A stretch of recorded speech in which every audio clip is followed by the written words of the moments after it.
What's up guys, Guillaume and welcome back to Pro Simulator 2022 for episode number 28, I think, of the Garmin Cervélo. Thank you for the support on the first episode of the Tour de France. This is now the second one, the middle portion of the French Grand... Oh, fuck off. What's up guys, Guillaume and welcome back to Pro Simulator 2022 for stage... Nope. What's up guys, Guillaume and welcome back to Pro Simulator 2022 for episode number 28 of the Garmin Cervélo career mode. Today is the second episode with the Tour de France. Thank you for the support on the first one.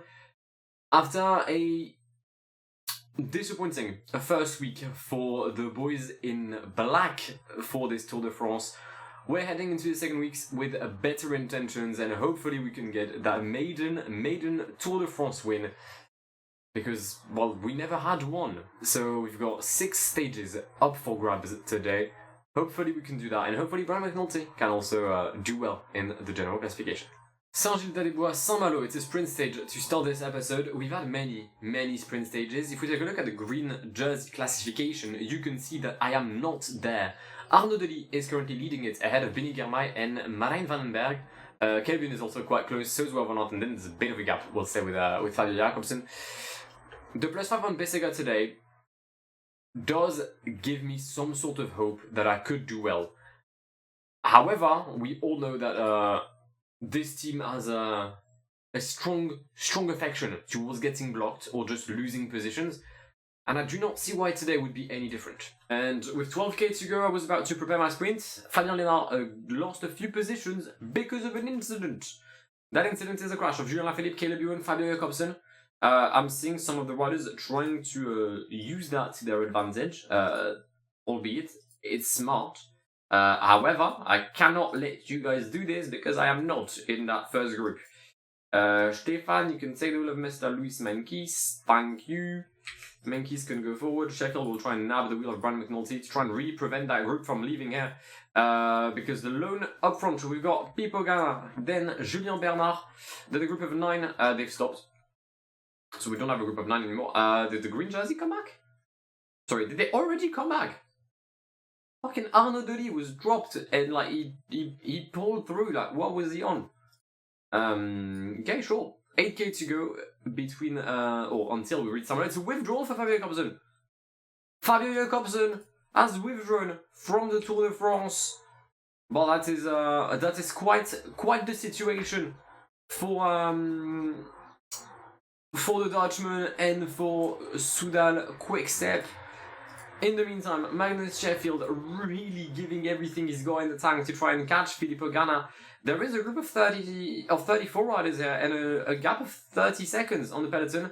Although I reckon Jérémy Lecroix is going to bring everyone together. What's happened there? Ah, I see. The first win is there, boys! Come on! I mean, boys and girls, the 0.1% of girls watching this video will be thrilled to know that they've been included, but it's gonna be a 1, 2, 3, 4, potentially 4, but it's at least a win for Stéphane Bezzecga in Saint-Malo. 1, 2, 3 for the Cervélo. Come on! Oh, this is quite rare. I'm starting the time trial with the second rider. Wow, Fabien Lénard is having a really poor Tour de France, isn't he? And then it's Seb Van Marken in 4 places. Jesus! Okay.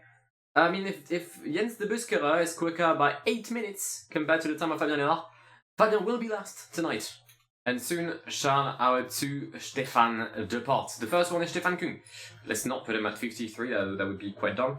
Let's push Stefan at the very beginning. By Stefan I mean Kung. Alright, good start.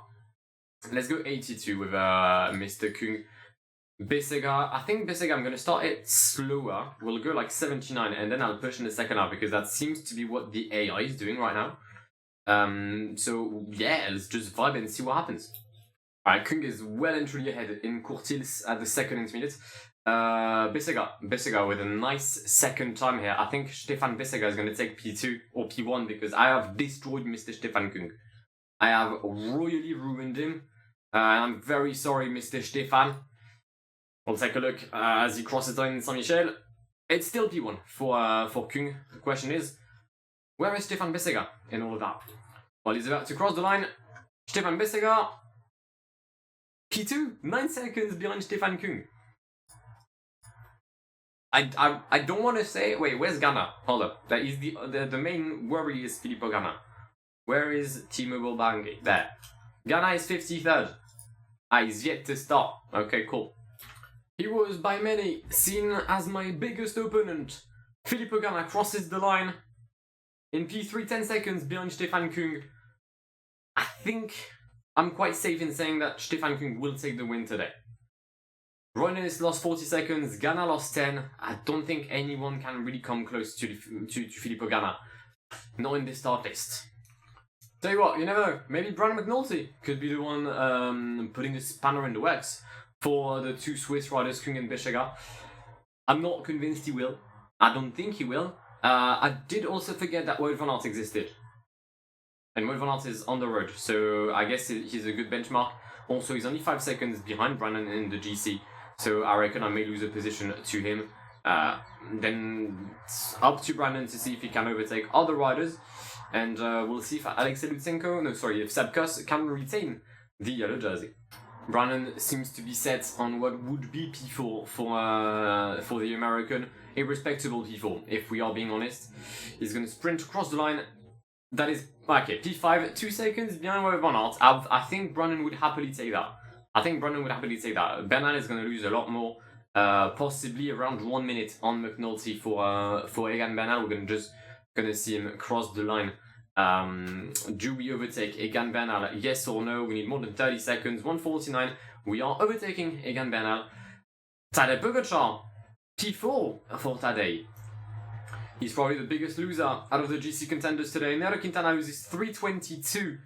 That is difficult. Lutsenko crossed the line already. He's not in the top 20, but he did cross the line. He's lost 1 minute and 40 seconds. Seb Kuss, last rider to try and defeat Stefan Kung, but he will not. 2:17 for the American. It is a 1-2 for the Swiss riders of Garmin Cervélo. Stefan Kung takes the stage ahead of Stefan Bissegger and Filippo Ghana here in the Mont Saint-Michel. Seb Kuss retains yellow. Brian McNulty pushes up to P6, whereas Tadej Pogačar makes the greatest move of the day, moving up to P3. Following our 2 wins in this Tour de France, we're aiming for a 3rd one, but it's a +2 today for Stefan Bissegger, so unless the peloton crumbles like they did a couple of days ago, I don't think Stefan will give us a 3rd win here on the Tour. We're pacing at the front of the peloton for the final 7 kilometers of this stage between Fougères and Tours. Magnus Sheffield really giving everything he's got, solid 87 rhythm for him. I was taking a look at the withdrawals we've had on this Tour de France, and it's been a difficult one for sprinters. Kees-Bol, Jacobsen, Philipsen saying goodbye to the Tour already. It's an Elf, Williams, Martini, and for Soudal Quickstep. And then Citroën losing both Olin Hazen and Felix Gall definitely doesn't help if you are a Conti team in dire need of points should you think of automatic promotion. But today there is no promotion, today there is just a sprint in Tour. Luis Menkis leading the train of Van Marke, Kung, Bissegger, technically McNulty, but he's not really there. They've got a few corners coming up. Seb Van Marke is in the lead. Arnaud Delis has taken the wheel of Stefan Kung. Arnaud Delis knows the ideal wheel to take. There goes Stefan Kung. We've not been blocked so far in this sprint. I don't think we will. So that is very good on that end. It's not going to be a win for Bissegger, but it's going to be a good sprint nonetheless. Arnaud Delis is going to claim the stage ahead of Wout van Aert, who overtakes me in the GC because of that, fuck's sake. Sam Bennett gets 3rd, McNulty and Bissegger to wrap up the top 5. Decent performance from the boys today. It is yet another sprint stage. I believe that this is probably one of the tours with the most amount of sprint stages I think I've ever seen. Because this is stage 13. I think that's the 8th sprint stage we've had. To give you some sort of perspective, there's a solid chance that the upcoming Tour de France 2023 only has 5 of them. Throughout 21 stages. This is 8 out of 13. We need to have a Tour KSO. Well, I guess we needed to have a Tour because now it's a bit late. It's like 10 years later. Because this is 2013? Yeah, 2013, so this is 9 years later, but still, either way. +5 for Bissegger, +5 for Kung. Yesterday our tactics seemed to work. Didn't win, obviously, because I don't have a proper sprinter. That is why I'm going to get 2 sprinters next year. But I can just hope for the best, and hopefully no crashes as well. A bit of a tricky situation right now. 10k to go, still a breakaway, 20 seconds for the two riders of Teamable and EF, I think. But because there's still a group, the peloton isn't really allowing me to be at the front, or at least not as much as I would like to. There's a crash involving Benoît Cosnefroy, Nielsen Paulus, Jonathan Narves. No sprinters. Jonathan Melan has been involved in the incident as well. 3 riders from Williams Martini on the floor. That is, well, I mean, it could be a party, but I don't think it is. Fabian Lénard will soon take the relay of Lenny Martinez. The -4 of Fabian really pisses me off, because so he was meant to be on the Giro, but obviously he got injured in the Flanders Classic, so I had to put him back on the Tour de France duty, and that's really kind of killed his momentum. -4 constantly for him. That's just like unacceptable, and he's launched me so poorly. Wow. Wowzers. That is shit. That right there. That is shit. It's the win for Marijn Vandenberg, who claims his first Tour de France stage win, ahead of Alberto de Dainese, Wout van Aert, Girmay. Bissegger comes home in P5, so that is back-to-back P5. So far, 4 stages and 4 top 5s for Cervélo. You'll never guess what this is. It's not a sprint stage. I know. It's a shock. You can take a few seconds if you need. I certainly do. But Brandon McNulty had the +2 today. Of course he would. On the one day he could actually do something. Then again, I think +2, +5 shouldn't be too much of an issue for Brandon McNulty to make the group. We'll try and attack with Arch Defense. I think it could be fun. And you know me, I'm all it's all about fun, this channel. Cause I just wanna have fun. So I expected this that maybe would go to the end. They've allowed Lutsenko. Like the current P2 of the Tour de France is in the breakaway. What? I'm sorry, you're not Hugo, you can't do that. Yeah, this stage is dumb. This stage is just stupid. It just is. We've got Dan Hule on his own up front, then Herada, then Bissegger Kung trying to come back, but we've got very little energy. And because of this dumbass man right there, who's literally fighting for 4 points, the peloton has not let anything go more than 2 minutes. So I can't wait for him to be caught so that they can give the breakaway a bit more leeway. At least I'm hoping that they do. We've reached Lyon, the final 9 kilometers of the stage, as you can see by the gorgeous architecture here in the Côte de la Duchère. Mathieu Van Der Poel and Nielsen Paulus had attacked. This stage really messed me up. I mean, I did not understand anything that happened, if I'm being honest. But this stage definitely did happen. That's something I can guarantee. We've got the Côte de la Duchère one more time to climb. There's no way. It's not. Oh yeah, no. This was like Quaros, and now we're gonna do la Duchère. 5k to go. We're going for Bissegger once again, as I believe he is simply the best, in the words of Tina Turner. I think. I hope it is. If not, I'm sorry. Like, I'm 23. Yeah, I didn't know Tina. Lovely age, I think. But 3k to go. Going 99 might not have been my best of decisions with Magnus Sheffield, in hindsight, but you never know. Brandon McNulty is going to go 99 for the final 1.8 kilometers of this stage. Caleb Ewan is still in my wheel. Somehow, Caleb Ewan has defeated me. You are taking the mic. Oh, it's Wout van Aert. Of course it's Wout van Aert. I never launched Bissegger, but I didn't have time. Fuck's sake! P3 for McNulty and Van Aert getting more seconds again. Allow it! Okay. It's the final stage of the episode, short to 1. I know, I'm sorry, I can already hear the people just shouting. Don't. The next episode is coming this weekend and it's a much better one content-wise. It's just a shame that we had so much sprint. I think the sprints are over and it is now time to enter the mountain. And it begins today. It begins today with a very little mountain that not many people have heard of. It's called the Mont Ventoux. Also known as the Bald Mountain, right? The Mr. Clean of Mountain. It's a +5 on Brandon McNulty. It's a +5 on Bissegger. It's a +5 on Lee Martinez. Oh, hello. Oh, that is coming handy. Oh, I did not see that. Because the only 3 riders in my team that have a fitness peak right now are Bissegger, Kung, and McNulty. And they all have like an expected +6. So for me to see them having +5 is quite logical. Or like if I see McNulty with a +2, actually, I'm a bit worried. But Lenny with a +5, now that is something I can get behind. Sit rep.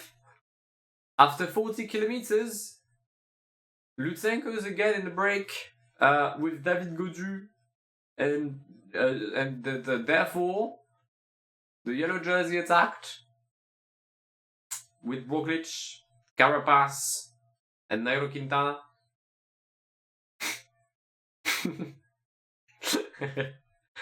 I'm laughing because I don't know what. I don't know. We're about to catch the group Sepkus. I believe that this possibly is the worst tactical move I have ever witnessed.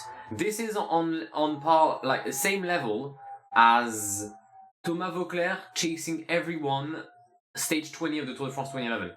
Sorry, stage 19, the Alpe d'Huez stage. Same level of knowledge. Because Sepkus is the only one chasing. I'm not even making it up. Like, sometimes he'll get a relay by Jai Hindley. Sometimes Ben Turner. But most of the time, it's Sepkus going 99. Because he's got, I believe, Jonas Vingegaard 6 minutes 19 down in the GC because he's his main leader. But brother, you are the yellow jersey and you're chasing down the breakaway knowing that the peloton is only 30 seconds behind. What is the point? I'm not really liking this current situation. I was pacing with Stefan Kung. I was pacing 80 and I dropped the peloton. Sepkus is in good place. However, Sepkus did get dropped when I paced in the Côte de Bordeaux. Now, granted, that was about 60-70 kilometers ago. He's most likely recovered. But he still lost a lot of energy trying to do nothing. So congratulations. Congratulations to Sep. We'll see how he fares in the first few steps of the Ventoux. I reckon he's going to make this little hill at least. And then we'll see. Brandon is looking good. Menkis, Lenny Martinez, they've lost quite a lot of red, if I'm honest. That is the main thing I've witnessed there. The fact that they've lost a lot of red, and even Magnus Sheffield has a better red and yellow situation or combo than Luis Menkis. So, yeah, I'm not sold on that so far. And Stefan Kung is going to start the Ventoux for the peloton. Ben O'Connor, Tim Arendsman up front. They will not, or at least I don't think they will, win the Mont Ventoux tonight. Besega is going to protect McNulty. Menkis is going to protect Lenny Martinez. They are by far my two leaders today. I mean, I've only got one leader. Brandon, that is it. Leader Schelling has brought everyone back on the Arendsman. Interesting tactics from Vacances Soleil. We've got an early attack. Romain Bardet for Vacances Soleil. Bro, Vacances Soleil is stacked. Arendsman, Marco Brenner, Schelling. Who else? Brenner, Arendsman, Bardet. Yeah, okay, but they've got 4 riders basically. But that's still 4 good riders. It's a good attack as well. From Romain Bardet, an attack that's forcing Matej Mohoric and Juan Ayuso to pace. Only 19 riders left in the peloton. And oh look! Sepkus is dropped. Now, I'm surprised. I am baffled. Nice one, Sep. You've just lost the Tour de France. I mean, you wouldn't have won it, but you had a chance to at least podium it. Lenny's going to take the relay of Besega when it comes to protecting Brandon McNulty. Stefan Kung is finished, so is basically everyone in my team. Let's have them rest. Cheeky 50 for the Voibs.